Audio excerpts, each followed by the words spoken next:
ഈ കോൺഗ്രസ്സിൽ തെരഞ്ഞെടുപ്പിൽ വിജയിച്ചാൽ പ്രശ്നം, കോൺഗ്രസ്സിൽ തെരഞ്ഞെടുപ്പിൽ പരാജയപ്പെട്ടാൽ പ്രശ്നം.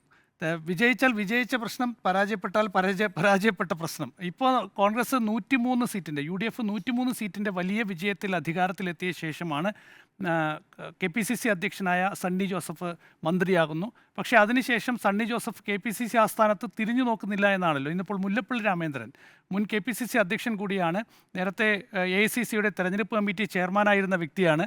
അദ്ദേഹം പറയുകയാണ്, കോൺഗ്രസ് സംസ്ഥാനത്ത് സ്തംഭനാവസ്ഥയിലാണ്, പാർട്ടി സ്തംഭനാവസ്ഥയിലാണ്, പാർട്ടി പ്രവർത്തിക്കുന്നില്ല, ചലിക്കുന്നില്ല എന്ന് മുൻ KPCC അധ്യക്ഷനും മുൻ ദേശീയ നേതാവ് കൂടിയായിട്ടുള്ള മുല്ലപ്പള്ളി രാമചന്ദ്രൻ പറയുന്നു. മറ്റ് പ്രധാനപ്പെട്ട പല കോൺഗ്രസ് നേതാക്കളും ഇക്കാര്യത്തിൽ അതൃപ്തി അറിയിക്കുന്നു. പക്ഷേ ഇവിടെ നോക്കൂ, KPCC അധ്യക്ഷൻ 103 ദിവസമായി ഈ സർക്കാർ അധികാരത്തിൽ വന്നത്. 103 ദിവസമായിട്ട് കേരളത്തിൽ KPCCക്ക് ഒരു അധ്യക്ഷൻ, മുഴുവൻ സമയ അധ്യക്ഷൻ ഇല്ല എന്നുള്ളതാണ്. അപ്പോൾ കോൺഗ്രസ്സിനെ, അതായത് കോൺഗ്രസ് എത്ര കൊണ്ടാലും പഠിക്കില്ല എന്നുള്ളത് നമ്മൾ പലപ്പോഴും പറയാറുണ്ട്. കോൺഗ്രസ് ഒരിക്കലും നന്നാവില്ല, കോൺഗ്രസ് ഒരിക്കലും എത്ര കൊണ്ടാലും പഠിക്കില്ല എന്ന് പറയുന്നത് പോലെയാണ്. വലിയ വിജയം കിട്ടുമ്പോഴും കോൺഗ്രസ് ഒരുപാട് ആര് പറയുന്നത് പോലെ എന്നൊരു ചോദ്യം കോൺഗ്രസിൻ്റെ കാര്യത്തിൽ ഇല്ല. നോക്കൂ, നമ്മൾ ദേശീയ തലത്തിൽ തന്നെ കോൺഗ്രസിൻ്റെ ഒരു സാഹചര്യം എടുത്ത് നോക്കും. പല സംസ്ഥാനങ്ങളിലും കോൺഗ്രസിന് അനുകൂല സാഹചര്യങ്ങൾ പ്രയോജനപ്പെടുത്താൻ കഴിഞ്ഞിട്ടും അത് ചെയ്യാതെ പോയ ഒരുപാട് സാഹചര്യങ്ങളുണ്ട്. ഇപ്പോൾ പഞ്ചാബിൻ്റെ കാര്യമെടുക്കാം. പഞ്ചാബിൽ മുഖ്യമന്ത്രിയായിരുന്ന അമരീന്ദർ സിംഗ് പഞ്ചാബിലെ സംഘടനാ പ്രശ്നവുമായി രാഹുൽ ഗാന്ധിയെ കാണാനായി ഒരുപാട് സമയം അദ്ദേഹം ഡൽഹിയിൽ വരികയും രാഹുൽ ഗാന്ധിയെ കാണാനായി കാത്തു നിൽക്കുകയും അദ്ദേഹം തിരിച്ചു പോവുകയും ചെയ്തിട്ടുണ്ട്. ആ ഒരു വിഷയത്തെ തുടർന്നാണ് അദ്ദേഹം രാഹുൽ ഗാന്ധിയുമായി, കോൺഗ്രസുമായി അകലുന്നത്. പിന്നീട് സംഭവിച്ചത് എന്താണ്? അദ്ദേഹം കോൺഗ്രസ് വിട്ട് BJPയിലേക്ക് പോകുന്നതാണ് കണ്ടത്. പഞ്ചാബ് എന്ന് പറയുന്ന സംസ്ഥാനം കോൺഗ്രസിന് നഷ്ടമായി. ഞാൻ പറഞ്ഞത്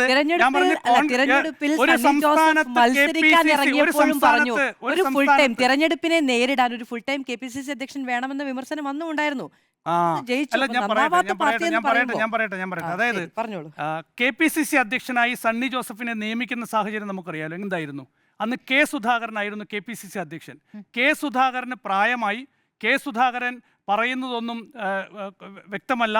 സുധാകരൻ ഈ എന്താ പറയുക, പാർട്ടിയെ പ്രതിസന്ധിയിലാക്കുന്ന പരാമർശങ്ങൾ നടത്തുന്നു, അദ്ദേഹത്തിന് ഓർമ്മയില്ല എന്നൊക്കെ പറഞ്ഞുള്ള വലിയ വിമർശനങ്ങളായിരുന്നല്ലോ.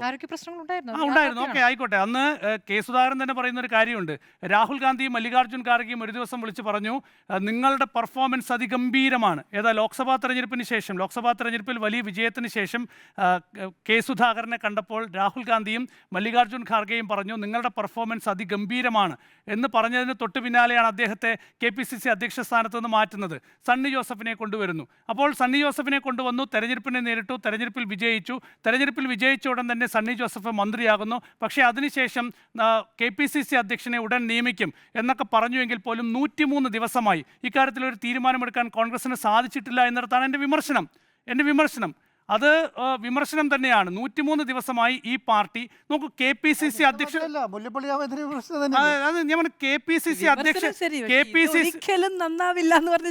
നന്നാവില്ല എന്ന് പല കാലത്തും വിമർശനങ്ങൾ കേൾക്കുന്നത് പോലെ കോൺഗ്രസ് എല്ലാ കാലത്തും ഇങ്ങനെയാണെന്ന് ഞാൻ പറഞ്ഞത്. നമുക്ക് 2001 AK ആന്റണി മുഖ്യമന്ത്രിയായിരുന്ന സമയത്ത് അന്ന് സംഘടനയിൽ വലിയ പ്രശ്നമുണ്ടായിരുന്നു. അന്ന് K മുരളീധരൻ KPCC അധ്യക്ഷനായ സമയം എന്നാണോ AK ആന്റണി മുഖ്യമന്ത്രിയായി സത്യപ്രതിജ്ഞ ചെയ്തത്, അതേ ദിവസമാണ് KPCC അധ്യക്ഷനായി K മുരളീധരനും ചുമതലയേൽക്കുന്നത്. പാർട്ടിയും സർക്കാരും കോൺഗ്രസിൽ എല്ലാ കാലത്തും രണ്ട് തട്ടിലായിരുന്നു. മുഖ്യമന്ത്രിയായിരിക്കുന്ന AK ആന്റണിയെ പുറത്തു നിന്ന് വിമർശിക്കുന്ന പാർട്ടി അധ്യക്ഷനായി മുരളീധരൻ തുടർന്നിട്ടുണ്ട്. അതുപോലെ തന്നെ നമ്മൾ പല കാലങ്ങളിലെടുത്താൽ, ഇപ്പോൾ ഉമ്മൻചാണ്ടിയുടെ കാലത്ത് VM സുധീരൻ ഉമ്മൻചാണ്ടിയെ പ്രതിസന്ധിയിലാക്കുന്ന വിമർശനങ്ങൾ ഉന്നയിച്ചിട്ടുണ്ട്. പക്ഷേ അതിൽ നിന്നൊരു മാറ്റം വന്നത് Ramesh Chennithala KPCC അധ്യക്ഷനായപ്പോഴാണ്.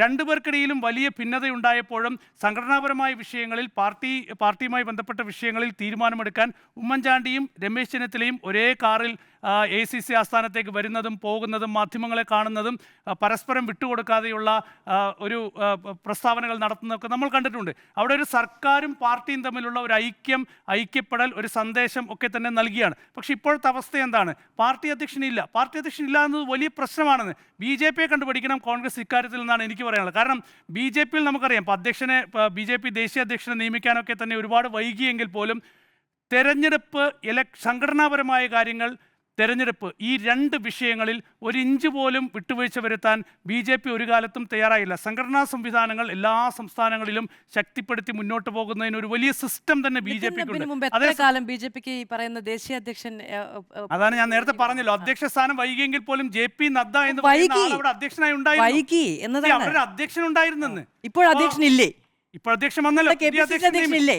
KPCC അധ്യക്ഷനുണ്ട്. KPCC ആസ്ഥാനത്ത് വരാത്ത, ഒരു MLA-മാരുടെ യോഗം വിളിക്കാത്ത, സർക്കാർ രാഷ്ട്രീയമായും സംഘടനാപരമായും പ്രതിസന്ധിയിലാകുമ്പോൾ അതിനെ പ്രതികരിക്കാൻ, അതിനെതിരെ പ്രതിരോധം തീർക്കാൻ കഴിയാത്ത, ഇനി മാത്രമല്ല പോഷക സംഘടനകളുടെ പുനഃസംഘടനയുമായി ബന്ധപ്പെട്ട കാര്യങ്ങളിൽ തീരുമാനമെടുക്കാൻ കഴിയാത്ത, ഒരു സംഘടനാപരമായി സംസ്ഥാനത്തുണ്ടാകുന്ന പ്രതിസന്ധികൾ പരിഹരിക്കാൻ കഴിയാത്ത, നോക്കി ഈ KPCC അധ്യക്ഷ സ്ഥാനത്തൊരു നിയമനം എന്ന് പറയുമ്പോൾ അധ്യക്ഷനിൽ നിന്ന് ഇനി അടുത്ത പോഷക സംഘടനകളിലേക്ക്, അത് മഹിളാ കോൺഗ്രസ് ആയിക്കോട്ടെ, യൂത്ത് കോൺഗ്രസ് ആയിക്കോട്ടെ, മറ്റ് കർഷക കോൺഗ്രസ് ആയിക്കോട്ടെ, മറ്റ് എല്ലാ മേഖലകളിലേക്കും ഇതിൻ്റെ തുടർച്ചയുണ്ടാകണം. അങ്ങനെ സംഘടനയെ ശക്തിപ്പെടുത്തി മുന്നോട്ട് പോകണം. അടുത്ത ലോക്സഭാ തെരഞ്ഞെടുപ്പ് 2029 വരാനിരിക്കുന്നു. കോൺഗ്രസിന് അങ്ങനെ സംഘടനാപരമായി ശക്തിപ്പെട്ട്, രാഷ്ട്രീയമായി ശക്തിപ്പെട്ട് മുന്നോട്ട് പോകണമെങ്കിൽ ഇതിനൊരു തുടർച്ചയുണ്ടാകണം. അധികാരം കിട്ടി 103 സീറ്റ് കിട്ടി കഴിയുമ്പോൾ കോൺഗ്രസ് സംഘടനയെ മറന്നു പോകുന്ന സാഹചര്യം ഞാൻ ചൂണ്ടിക്കാണിക്കുന്നത്. കോൺഗ്രസിനുണ്ട്, പക്ഷേ BJP-യിൽ നിന്ന് പഠിക്കണമെന്ന് പറഞ്ഞതിൽ സുനിലൊരു ഒറ്റ മിനിറ്റ്, നഡ്ഡ ആയാലും ഇപ്പൊ പറഞ്ഞ നബീൻ ആയാലും ഇവരൊന്നും അല്ലല്ലോ തീരുമാനം എടുത്തത്. മോദി എന്നൊരൊറ്റ ആളാണ് തീരുമാനം. ഇവിടെ ആരാ തീരുമാനം? ഇവിടെ മോദി എന്നൊരൊറ്റ അങ്ങനെ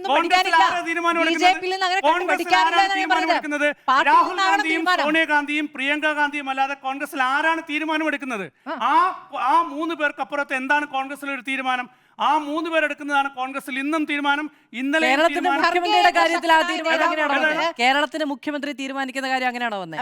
കേരളത്തിന്റെ മുഖ്യമന്ത്രി തീരുമാനിച്ചു രാഹുൽ ഗാന്ധിയുടെ ആദ്യത്തെ തീരുമാനമനുസരിച്ചാണോ വന്നത്? അങ്ങ് പറയുന്നതൊക്കെ ഘടകവിരുദ്ധമാണ്. കേരളത്തിന്റെ മുഖ്യമന്ത്രിയെ തീരുമാനിച്ചത് AICC-യുടെ ഇഷ്ടപ്രകാരമല്ല. കേരളത്തിന്റെ മുഖ്യമന്ത്രിയെ തീരുമാനിക്കാൻ AICC ചർച്ചകൾ നടത്തിയപ്പോൾ AICC-ക്ക് മുമ്പിലുള്ള പേരെന്ന് പറയുന്നത് KC വേണുഗോപാലായിരുന്നു. രണ്ടാമത്തെ പേര് രമേശ് ചെന്നിത്തലയായിരുന്നു. കേരളത്തിൽ മുസ്ലിം ലീഗ് ശക്തമായ നിലപാട് തീരുമാനങ്ങൾ അടിച്ചേൽപ്പിക്കുകയല്ല. ഖർഗെ എന്ന മുതിർന്ന നേതാവിനെ അവിടെ നിയമിച്ചു പാർട്ടി അധ്യക്ഷനായി തീരുമാനിക്കുന്നതും ഒരു തീരുമാനമായി വരികയാണ്. അതിലൊരു സന്ദേശമുണ്ട്.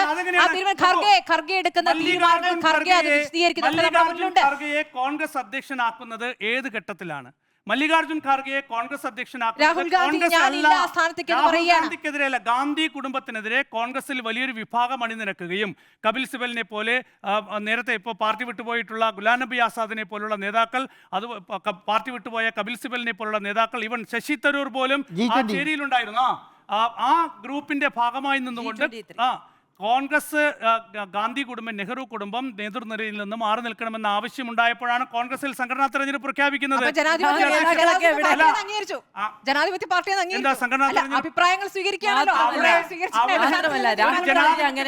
പറയുമ്പോൾ ശശി തരൂർ അവിടെ മത്സരിക്കാൻ തീരുമാനിച്ചത്, ശശി തരൂരിനെ മത്സരിക്കാൻ അനുവദിച്ചപ്പോഴും അതിനെ പൂർണ്ണ മനസ്സോടെയല്ല കോൺഗ്രസ് നേതൃത്വം. കോൺഗ്രസ് ഹൈക്കമാൻഡിന്റെ നോമിനിയായിട്ടാണ് മല്ലികാർജുൻ ഖാർഗെ സ്ഥാനാർത്ഥിയാവുന്നത്. കോൺഗ്രസ് ഹൈക്കമാൻഡിന്റെ നോമിനിയായി. അത് ഗാന്ധി കുടുംബത്തിന്റെ ഇഷ്ടപ്രകാരം തന്നെയാണ് നോമിനിയായി മല്ലികാർജുൻ ഖാർഗെ വരുന്നത്. വോട്ടെടുപ്പൊക്കെ നടന്നത് കോൺഗ്രസിലെ വോട്ടെടുപ്പ് നടന്നു. മല്ലികാർജുൻ ഖാർഗെ വിജയിക്കില്ല എന്ന് ആരെങ്കിലും കരുതിയോ? അപ്പൊ സുനിൽ പറയുന്ന പോലെ ഏകപക്ഷീയമായി തീരുമാനങ്ങൾ എടുക്കപ്പെടുകയല്ല എന്നത്. തീരുമാനങ്ങൾ വൈകുന്നു, പക്ഷേ ജനാധിപത്യ രീതിയുണ്ട്. ഞാൻ പറഞ്ഞ എന്താണ്, ജനാധിപത്യ രീതിയൊക്കെ അംഗീകരിക്കുന്നു. കോൺഗ്രസിന്റെ ജനാധിപത്യ രീതിയൊന്നും ആരും നിഷേധിക്കുന്നില്ല. പക്ഷേ ഞാൻ പറഞ്ഞു വന്നത്, കേരളത്തിൽ 103 സീറ്റിന്റെ മേൽക്കൈയോടുകൂടി UDF സർക്കാർ അധികാരത്തിൽ വരുന്നു. 103 സീറ്റിന്റെ മേൽക്കൈയോടുകൂടി കേരളത്തിൽ UDF സർക്കാർ അധികാരത്തിൽ വരുമ്പോൾ ഒരു പാർട്ടി കൂടി അതിനൊപ്പം വേണം, അല്ലേ? ഈ പാർട്ടി എന്ന് കോൺഗ്രസിനെ, UDF-നെ അഡ്രസ്സ് ചെയ്യുന്ന, കോൺഗ്രസിനെ കൂടി മുന്നോട്ട് കൊണ്ടുപോകാനുള്ള ബാധ്യത AICC-ക്കുണ്ട്.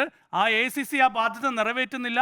KPCC അധ്യക്ഷനെ തീരുമാനിക്കുന്ന കാര്യത്തിൽ തുടർ നടപടികൾ ഉണ്ടാകുന്നില്ല. അതുകൊണ്ടാണ് മുല്ലപ്പള്ളി രാമചന്ദ്രനെ പോലുള്ള ആളുകൾ വിമർശനവുമായി രംഗത്ത് വരുന്നത്.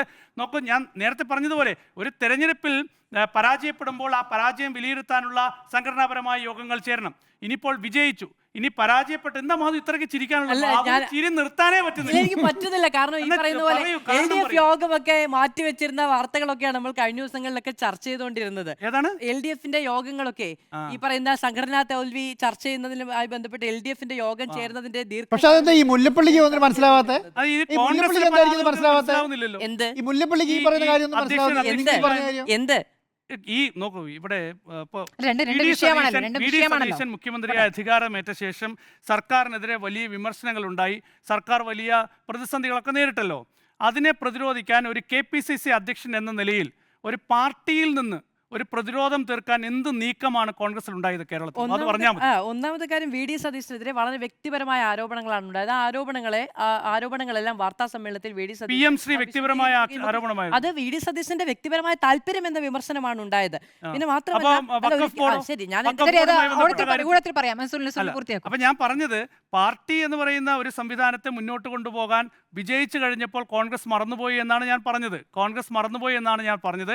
AICCക്ക് ഇക്കാര്യത്തിൽ ഉത്തരവാദിത്വമുണ്ട്. കേരളത്തിലെ ഈ സർക്കാരിന് ഇക്കാര്യത്തിൽ ഉത്തരവാദിത്വമുണ്ട്. മുഖ്യമന്ത്രിക്ക് ഇക്കാര്യത്തിൽ ഉത്തരവാദിത്വമുണ്ട്. കാരണം സംഘടനാപരമായ കാര്യങ്ങൾ കൂടി ശക്തിപ്പെടുത്തി മുന്നോട്ട് പോയാലേ ഇനി തെരഞ്ഞെടുപ്പുകളെ നേരിടാനുണ്ട്. സംഘടനയെ ശക്തിപ്പെടുത്തി മുന്നോട്ട് പോകേണ്ടതുണ്ട്. രാഷ്ട്രീയ വെല്ലുവിളികളെ മറികടക്കാനുള്ള നീക്കങ്ങൾ നടത്തണം. അപ്പോൾ അവിടെ ഇങ്ങനെ ഒരു തീരുമാനം എടുക്കാതെ പോകുന്നത് തീർച്ചയായും കോൺഗ്രസിന് ഗുണം ചെയ്യില്ല എന്നാണ് ഞാൻ പറഞ്ഞു വന്നത്. തെരഞ്ഞെടുപ്പിൽ വിജയിക്കുമ്പോൾ ഈ പരാജയപ്പെട്ട സ്ഥലങ്ങൾ ഉണ്ടാവുമല്ലോ, അവിടെ എന്തുകൊണ്ട് പരാജയപ്പെട്ടു എന്ന് നിങ്ങൾ റിവ്യൂ ചെയ്യണമല്ലോ, അവിടെ ഒരു യോഗം വിളിക്കണമല്ലോ, അവിടെ ചർച്ച നടത്തണമല്ലോ, അവിടെ പരിശോധിക്കണമല്ലോ, അവിടുത്തെ വീഴ്ചകൾ പരിശോധിക്കണമല്ലോ. അത്തരം ഒരു പ്രാഥമിക പരിശോധന പോലും ഇതുവരെ കോൺഗ്രസിൽ നടത്താൻ കഴിഞ്ഞിട്ടില്ല എന്നതാണ്. വിജയത്തിൻ്റെ ഒരു എന്താ പറയുക അന്താളിപ്പിൽ ഇപ്പോഴും കേരളത്തിലെ പാർട്ടി മുന്നോട്ട് പോകുന്നു. കേരളത്തിൻ്റെ സംഘടനാ ചുമതലയുള്ള ദീപാദാസ് മുൻഷിയാണെങ്കിൽ ഇക്കാര്യത്തിൽ എന്തെങ്കിലും ഒരു മുൻകൈ എടുക്കുന്നില്ല എന്ന വിമർശനവും കോൺഗ്രസ്സുകാർക്കിടയിലുണ്ട്. അപ്പോൾ ആരാണ് ഇതിന് താല്പര്യമെടുക്കേണ്ടതെന്നൊരു വലിയ ചോദ്യമുണ്ട്. AICC അധ്യക്ഷനാണോ, അതോ സംഘടനാ ചുമതലയുള്ള ജനറൽ സെക്രട്ടറിയാണോ, അതോ കോൺഗ്രസിൻ്റെ മുഖ്യമന്ത്രിയാണോ? ആരാണ് ഇവിടെ ഒരു തീരുമാനമെടുക്കേണ്ടത് ഇക്കാര്യത്തിൽ എന്ന കാര്യത്തിൽ വലിയ ചോദ്യമുണ്ട്. ഉടൻ ഉണ്ടാകും എന്നൊക്കെ പറയുന്നത് കേൾക്കാൻ തുടങ്ങിയിട്ട് കുറേ നാളായി. ഇപ്പോൾ 100 ദിവസം കഴിഞ്ഞു.